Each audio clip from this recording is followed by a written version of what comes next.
আজকে আমি পুরোটা ঘি শেষ করেই ছাড়ব। আসসালামু আলাইকুম এভরিওয়ান, আশা করি আপনারা সব অনেক ভালো আছেন। আলহামদুলিল্লাহ আমি অনেক ভালো আছি।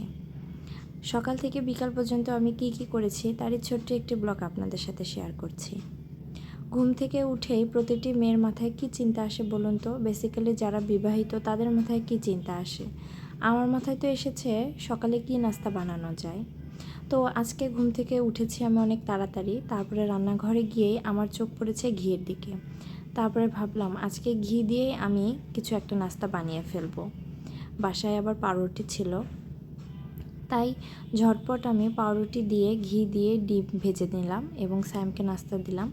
তারপরে আমি আরাফকেও একই নাস্তা দিলাম, কিন্তু এটা একটু ভিন্নভাবে। এটা একসাথে আমি ডিম ভেজে দিয়েছিলাম স্যান্ডউইচের মতো করে। একটু চিনিও অ্যাড করেছিলাম, যেহেতু ছোট মানুষ নাও পছন্দ করতে পারে ফ্যাসফ্যাসা, তাই একটু চিনি অ্যাড করেছিলাম। তারপরে মাশাল্লাহ আমি আর আরাফ একসাথে নাস্তার টেবিলে বসি এবং একসাথে নাস্তা সেরে ফেলি সকালের। আমি মূলত সকালবেলা চিয়া সিড খাই আর অন্য কোনো কিছু খাই না। যেদিন সকালে ভর্তা ভাত থাকে সেদিন আমি একটু ভাত খাই, কারণ আমার ভর্তা ভাত অনেক বেশি প্রিয়। সকালবেলা নাস্তা সেরে আমি দুপুরে রান্নার জন্য প্রস্তুতি নিচ্ছিলাম। ফ্রিজ ঘেটে ঘুটে আমি মুরগির মাংস বের করি। আজকে দুপুরবেলা আমি মুরগির মাংস রান্না করব। তারপরে ভাবছি শুধু তো মুরগির মাংস দিয়ে তো খাওয়া যায় না, সাথে অন্য কিছু দরকার। তাই ফ্রিজ থেকে আমি সিম বের করি। সিম দিয়ে আলু দিয়ে সবজি করব এবং মাংস রান্না করব, মুরগির মাংস।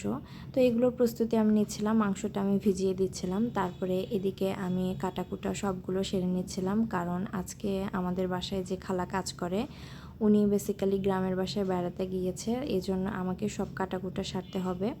আমি সকল সবজি কাটাকুটা করে নিই এবং পরে মুরগিটা কাটতে বসি। বিয়ের আগে ভাবতাম যে এগুলো মানুষ কিভাবে করে, আর এখন আমি মাশাআল্লাহ নিজেই সব কিছু করতে পারি। এই হলো মেয়ে মানুষের পরিবর্তন, তাই না?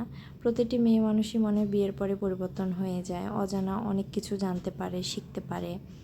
এটাই মেয়ে মানুষের লাইফ, তাই না? তো যাই হোক, চলে যাই। তারপরে আমি সব কিছু কাটাকুটা করার পরে ক্লিন করে ফেলি এগুলো। আমার এগুলো খুব সুন্দর করে ক্লিন করা হয়ে যায়। আর এদিকে আমি মুরগির মাংস রান্নার জন্য মশলাটা কষিয়ে নিচ্ছিলাম। আজকে আগে মশলাটা কষিয়ে নিচ্ছিলাম, তারপরে মুরগি ছেড়ে দিয়েছিলাম। আমার খুবই কষ্ট হচ্ছিল এক হাত দিয়ে ভিডিও করতে আর আরেক হাত দিয়ে এই যেগুলো নাড়াচাড়া করতে। তারপরে যতটুকু পেরেছি করেছি। এদিকে ডাল রান্না তুলে দিয়েছে, আমাদের বাসায় প্রতিদিন এখন ডাল রান্না করা হয়। তারপরে এদিকে যে সিমের দিয়ে আলু দিয়ে ভাজি করতেছিলাম। আমার রান্না বান্না প্রায় শেষ। তারপরে আমি আমার ছেলেকে গোসল করাই, আমি নিজেও গোসল করতে যাই। কিন্তু গোসল করার আগে আমার শাশুড়ি আমাকে ডাক দিয়েছে। আমার শাশুড়ি ক্লে দিয়ে খুব সুন্দর করে বল এবং একটা হাঁস বানিয়েছে, এটা দেখার জন্য। আমার অনেক ভালো লাগছে এটা দেখে।